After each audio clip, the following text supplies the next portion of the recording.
İndi isə maqnit sahəsi enerjisindən olan o məşhur məsələlərdən 75-ci məsələnin həllinə baxacağıq. Burada bizə deyir ki, K açarını qapadıqda sarğacın maqnit sahəsinin enerjisi necə dəyişəcək? K açarını qapadıqda. Uşaqlar, yadınızda saxlayın. Əgər açarı qapadıqda və yaxud da açdıqda sözü varsa, demək ki, onun birinci halı vardır mütləq şəkildə.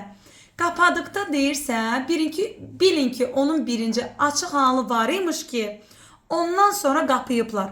Açıq halına baxanda görürəm ki, uşaqlar, cərəyan sarğacdan axır, yalnız buradan keçə bilir. Bura açıq olduğu üçün bura keçid edə bilməyəcək.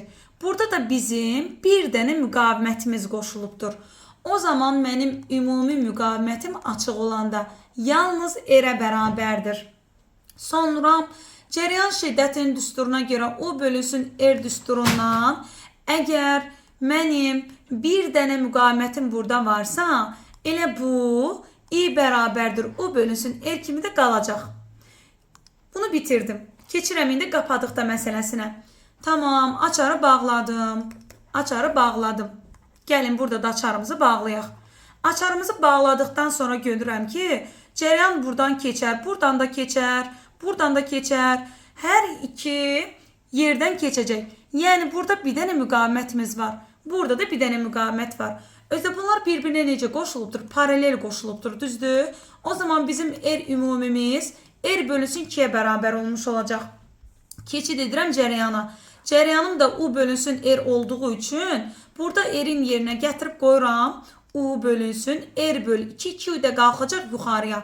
Tamam. Nə qədər dəyişdi mənim cərəyanım?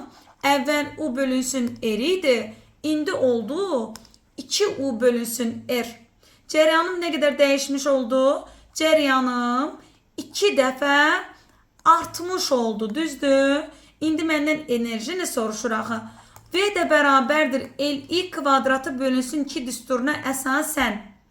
Əgər mənim cərəyan şiddətim 2 dəfə artıbsa, enerji də cərəyanla düz mütənasib olduğu üçün enerji də gələcək burada 4 dəfə artmış olacaq.